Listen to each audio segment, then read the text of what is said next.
Justice Yashwant Verma के घर से भारी मात्रा में कैश बरामद हुआ था या नहीं? खबरों में जो बरामद हुआ था, खबरों में नदारद भी हो गया। पहले खंडन आया कि भारी मात्रा में कैश मिलने की खबर गलत है, फिर उसका खंडन आ गया कि दिल्ली फायर चीफ ने ऐसा कहा ही नहीं। सब कुछ इतने पारदर्शी तरीके से हुआ कि पारदर्शिता भी शर्मा जाए कि उसे पारदर्शिता क्यों कहा जा रहा है। क्या इस मामले में भारी मात्रा में ऐसा कुछ हो रहा है जिसे लेकर रवीश कुमार सर की वीडियो सामने निकल कर आ चुकी है। उसके बाद से यही कहा जा रहा है कि अब आया ऊंट पहाड़ के नीचे। अब जो बड़े बड़े घोटाले दोस्तों सामने निकल के आ रहे हैं मोदी जी के राज के अंदर, उसके बाद से कहा जा रहा है कि चौकीदार अपना झोला लेकर भागने वाला है। तो क्या कुछ खबर सामने निकल कर आई है? हमारे साथ वरिष्ठ पत्रकार मौजूद है रवीश कुमार, आप उनकी इस रिपोर्ट को देखिए। नमस्कार, मैं रवीश कुमार। जस्टिस यशवंत वर्मा के घर से भारी मात्रा में कैश बरामद हुआ था या नहीं? खबरों में जो बरामद हुआ था, खबरों में नदारद भी हो गया। पहले खंडन आया कि भारी मात्रा में कैश मिलने की खबर गलत है, फिर उसका खंडन आ गया कि दिल्ली फायर चीफ ने ऐसा कहा ही नहीं। सब कुछ इतने पारदर्शी तरीके से हुआ कि पारदर्शिता भी शर्मा जाए कि उसे पारदर्शिता क्यों कहा जा रहा है। क्या इस मामले में भारी मात्रा में ऐसा कुछ हो रहा है जिसे लेकर भारत के नागरिकों को अतिरिक्त रूप से भारी मात्रा में सतर्क रहने की जरूरत है? दोनों बातों को लेकर, अगर भ्रष्टाचार हुआ है तो कहीं दबाने का प्रयास तो नहीं किया जा रहा, और अगर नहीं हुआ है तो किसी जज को फंसाने का प्रयास तो नहीं किया जा रहा। सवाल है कि जब कैश की इतनी बात हो गई है, सब जगह खबर छप गई है, तो उस कैश को सामने क्यों नहीं लाया जा रहा? कितना कैश था, कितना करोड़ था? बयान आना चाहिए कि वीडियो रिकॉर्डिंग हुई थी और नहीं हुई थी। अगर हुई थी तो रिकॉर्डिंग कहां है? वीडियो रिकॉर्डिंग हुई या नहीं हुई, इसका कैश से कोई संबंध नहीं। अगर कैश बरामद हुआ है तो वो कहां है? सबूत मिटाने की भी खबरें चल पड़ी हैं, उस पर भी सफाई आनी चाहिए कि सबूत बचाने के लिए मिटाए जा रहे हैं या किसी को फंसाने के लिए मिटाए जा रहे हैं। जज के घर पर आग लगी है, कितनी बड़ी आग थी इसकी कोई जानकारी नहीं और तस्वीर नहीं। ठीक है कि आंतरिक जांच हो रही है, हुई है, और चीफ जस्टिस ऑफ इंडिया को उस पर फैसला लेना है, लेकिन क्या इन सारे तथ्यों को पब्लिक के सामने नहीं रखना चाहिए? बयान और तथ्य इस तरह से क्यों दिए जा रहे हैं कि संदेह गहरा है? बजाय इसके सबूत ही सामने रख दीजिए ताकि संदेह हमेशा के लिए समाप्त हो जाए। क्योंकि खबरों में कुछ बातें नहीं हैं, जैसे जस्टिस वर्मा छुट्टी पर कहां थे, उनके साथ और कौन था, क्या कोई और जस्टिस थे, दूसरा आग लगने के वक्त उनके घर पर कौन था, उन्होंने क्या देखा, इनकी कोई बात क्यों नहीं है? उम्मीद है आप इस वीडियो को अंतिम मात्रा तक देखेंगे, यानी जब तक समाप्त नहीं हो जाता। सीट बेल्ट कस लीजिए, क्योंकि भारी मात्रा में बरामद कैश को दबाने या अफवाह बताने के इस प्रसंग को लेकर भारी मात्रा में सवाल उठने लगे हैं। इसलिए हमें भी भारी मात्रा में दूसरी बार लंबा वीडियो बनाना पड़ रहा है। 21 मार्च के टाइम्स ऑफ इंडिया में इसकी खबर सबसे पहले छपी थी। सुप्रीम कोर्ट के खंडन के बाद भी 22 मार्च के टाइम्स ऑफ इंडिया की यह पहली लीड यानी पहली बड़ी खबर है। हेडलाइन देखिए, जज के घर से कैश की बरामदगी, चीफ जस्टिस ऑफ इंडिया आज जांच पर फैसला करेंगे। हाईकोर्ट के चीफ जस्टिस ने अपनी जांच रिपोर्ट सौंप दी है। इस खबर की पहली लाइन इसी तरह से शुरू होती है कि दिल्ली हाईकोर्ट के जस्टिस वर्मा का इलाहाबाद हाईकोर्ट में तबादले के फैसले के अगले दिन भारत के प्रधान न्यायाधीश संजीव खन्ना ने दिल्ली हाईकोर्ट के चीफ जस्टिस डीके उपाध्याय से जांच रिपोर्ट प्राप्त की। जस्टिस वर्मा ने शुक्रवार को कोर्ट का संचालन नहीं किया, लेकिन इसी टाइम्स ऑफ इंडिया की पहली खबर के ठीक बगल में छपी यह खबर भी देखिए। लिखा है 2018 में जस्टिस यशवंत वर्मा का नाम सीबीआई की एक एफआईआर में आया। सीबीआई के अलावा ईडी के ईसीआईआर में भी आया। यूपी के गाजियाबाद के सिंभावली चीनी मिल द्वारा कथित रूप से बैंक फ्रॉड का यह मामला था। 2012 से पहले का मामला है। अक्टूबर 2014 में इलाहाबाद हाईकोर्ट में जज बनाए जाने से पहले जस्टिस वर्मा इसी चीनी मिल के गैर कार्यकारी निदेशक थे। ओरिएंटल बैंक ऑफ कॉमर्स ने इस चीनी मिल को 150 करोड़ रुपए का लोन दिया ताकि किसानों की मदद की जा सके, मगर मिल ने कथित रूप से फ्रॉड किया। एफआईआर बैंक की तरफ से कराई गई थी।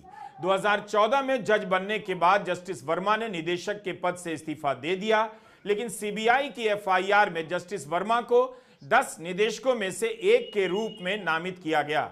हिंदुस्तान टाइम्स की श्रुति कक्कड़ ने अपनी रिपोर्ट में लिखा है कि सीबीआई को जब आभास हुआ कि वर्मा न्यायाधीश बन चुके थे और 2014 में निदेशक के पद से इस्तीफा दे चुके थे, वर्मा का नाम एफआईआर से हटा दिया गया। मार्च 2024 में सुप्रीम कोर्ट ने इस मामले में इलाहाबाद हाई कोर्ट के सीबीआई जांच के निर्देश को पलट दिया। 3 जजों की बेंच थी, justice DY Chandrachud, justice Pardiwala और जस्टिस मनोज मिश्रा। जब नाम हट गया और सुप्रीम कोर्ट ने मुहर लगा दी, तब फिर इस खबर को सामने लाने का क्या मतलब और मकसद हो सकता है? क्या धनंजय महापात्रा कुछ और कहना चाहते हैं? इसका मतलब आप जस्टिस वर्मा को लेकर एक ही साथ 2 खबरें देख रहे हैं। एक खबर है उनके घर में कथित रूप से भारी मात्रा में कैश बरामदगी की जांच की रिपोर्ट पर भारत के प्रधान न्यायाधीश के फैसले की खबर है, और उसी के बगल में 150 करोड़ के लोन फ्रॉड के मामले में एफआईआर में उनके नाम होने की खबर। तो कौन सी खबर खत्म हो गई और कौन सी खबर जिंदा हो गई? दूसरी खबर चीनी मिल वाली इस वक्त क्यों सामने लाई जा रही है? यह सब सवाल सबके सामने होना ये सवाल बहुत ज्यादा महत्वपूर्ण और बहुत जरूरी भी है। सुप्रीम कोर्ट कवर करने वाले टाइम्स ऑफ इंडिया के पुराने पत्रकार हैं। वे कोर्ट की प्रेस रिलीज की इस लाइन को रेखांकित करते हैं और सवाल करते हैं कि कोर्ट ने लिखा है कि सूचना मिलने पर दिल्ली हाई कोर्ट ने आंतरिक जांच शुरू कर दी। इस बात पर धनंजय सवाल करते हैं कि वह सूचना क्या थी या नहीं लिखा गया है। महत्वपूर्ण बात है, 21 मार्च की शाम 6 बजे के आसपास सुप्रीम कोर्ट की प्रेस रिलीज आती है। वैसे तो धनंजय महापात्रा इस प्रेस रिलीज को भी रेयर यानी दुर्लभ घटना बताते हैं, लेकिन जब शहर में यह बात फैल चुकी थी कि भारी मात्रा में कैश बरामद होने की खबर आई है, तब फिर इसे लेकर सूचना क्यों लिखा गया? दूसरे दिन जब दिल्ली अग्निशमन दल के प्रमुख अतुल गर्ग खंडन कर चुके हैं कि उन्होंने कैश नहीं मिलने की बात कभी नहीं कही, उस बात को टाइम्स ऑफ इंडिया ने हेडलाइन में जगह नहीं दी है। एक रिपोर्टर अपनी खबर का बचाव कर रहा है और नागरिक देखना चाहता है कि न्यायपालिका अपनी साख का बचाव कैसे करती है। Do you get my point? क्या यह मामला समझ में आ रहा है? टाइम्स ऑफ इंडिया दूसरे दिन धनंजय महापात्रा की खबर की हेडलाइन में यह नहीं लिखता कि गलत जानकारी थी और अफवाहें फैलाई गईं, जबकि 21 मार्च की शाम 6 बजे के बाद जारी हुए सुप्रीम कोर्ट की प्रेस रिलीज में लिखा है कि जस्टिस यशवंत वर्मा के घर जो घटना हुई उसे लेकर गलत जानकारी चल रही है और अफवाहें फैलाई जा रही हैं। जानकारी मिलने पर दिल्ली हाई कोर्ट के चीफ जस्टिस ने आंतरिक जांच प्रक्रिया शुरू करके सबूत और जानकारी जमा करना शुरू कर दिया है। 21 मार्च को कोलेजियम की बैठक से पहले दिल्ली हाई कोर्ट के चीफ जस्टिस ने जांच शुरू कर दी और आज यानी 21 मार्च को वे अपनी रिपोर्ट भारत के चीफ जस्टिस को सौंपेंगे। आगे की कार्रवाई के लिए इस रिपोर्ट की जांच की जाएगी। ऐसी खबरों को ध्यान से देखना होगा, समझना होगा कि आपकी आंखों से कोई काजल चुरा रहा है या धूल झोंक रहा है।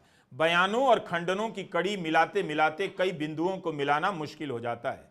एक बात समझ में नहीं आई, सुप्रीम कोर्ट का बयान शाम 6 बजे के आसपास आता है जिसमें कहा जाता है कि दिल्ली हाई कोर्ट के चीफ जस्टिस तथ्यों की जांच कर रहे हैं, वे अपनी रिपोर्ट सुप्रीम कोर्ट को देंगे। लेकिन सुबह के वक्त ही 21 मार्च की बात कर रहा हूं, बार एंड बेंच पर एक रिपोर्ट आती है। लिखा जाता है कि 21 मार्च की सुबह 11:30 बजे के आसपास दिल्ली हाई कोर्ट के वरिष्ठ वकील अरुण भारद्वाज ने हाईकोर्ट के चीफ जस्टिस देवेंद्र उपाध्याय की बेंच के सामने कहा कि वे इस घटना से चिंतित हैं।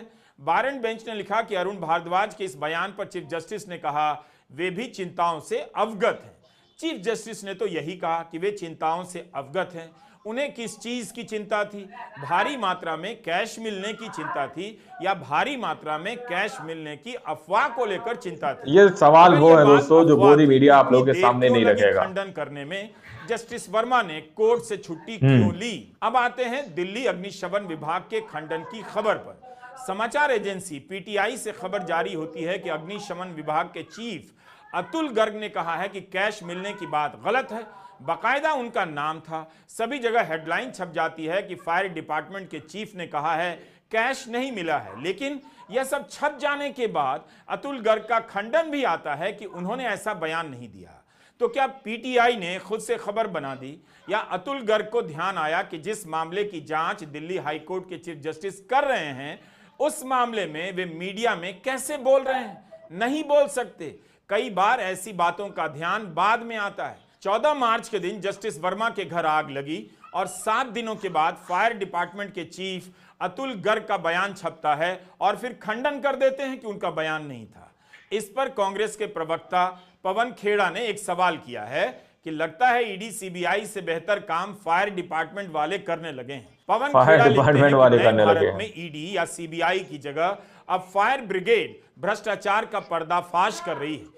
एक आम आदमी आईटी रिटर्न ना भर पाए तो उससे पूछताछ होती है, नोटिस आता है, जवाब ना दे पाए तो जेल की हवा खानी पड़ती है।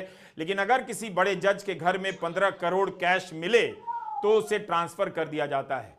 मजाक तो यह है कि इन्हीं जज साहब से अब उत्तर प्रदेश की जनता न्याय मांगने जाएगी। 15 करोड़ कैश की बात आई कहां से? सुप्रीम कोर्ट की प्रेस रिलीज में राशि की बात नहीं है, 15 करोड़ नहीं लिखा है और यह भी नहीं लिखा है कि पैसा मिला है। सिर्फ यह लिखा है कि सूचना मिली है, उस पर जांच हो रही है। यह बात फिर कहां से आ गई कि 15 करोड़ की राशि है? क्योंकि इलाहाबाद हाई कोर्ट के बार एसोसिएशन की तरफ से बाकायदा प्रेस रिलीज जारी कर दी गई। दोस्तों, आप लोगों ने इस वीडियो को शुरू से आखिर तक देखा। वीडियो के अंदर साफ तौर पर बात की गई है कि किस तरह से जज साहब के घर से तकरीबन 15 करोड़ की बात इस वीडियो के अंदर कही गई है। धर्मेंद्र सिंह की रिपोर्ट मैंने आप लोगों को दिखाई थी, उसके अंदर 150 करोड़ की बात कही गई थी। पहले तो ये कहा जा रहा था कि कोई पैसा वहां से बरामद नहीं किया गया, ना ही कोई पैसा दिया गया।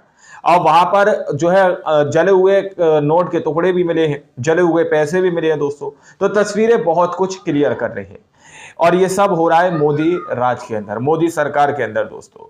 क्योंकि जिस तरह की तस्वीरें सामने निकल के आ रही हैं उसके बाद से काफी सवाल खड़े किए जा रहे हैं। कभी किसी चीज को प्राइवेट कर दिया जा रहा है, कभी किसी विभाग को प्राइवेट कर दिया जा रहा है, कभी किसी बैंक को प्राइवेट कर दिया जा रहा है। तो क्या इसको देखकर यह कहा जा सकता है कि जिस तरह से लूटना है मिल बांट कर लूट लो देश को, जिस तरह से लूटना है मिल बांट कर लूट लो गरीबों को दोस्तों? और इस पर दंगाई मीडिया खामोशी से बैठकर चुप्पी साधा हुआ है और किसी भी तरह से इस पर बात करने के लिए तैयार नहीं है। आप लोगों ने रवीश कुमार सर की इस पूरी रिपोर्ट को देखा सुना, आप लोग इस रिपोर्ट के बारे में क्या सोचते हैं, क्या समझते हैं? अपनी राय कमेंट सेक्शन में जरूर दीजिएगा और सच्ची पक्की खबरें देखने के लिए आप हमारे चैनल को सब्सक्राइब कीजिए। मिलते हैं अगली वीडियो में, जब तक के लिए जय हिंद, जय भारत।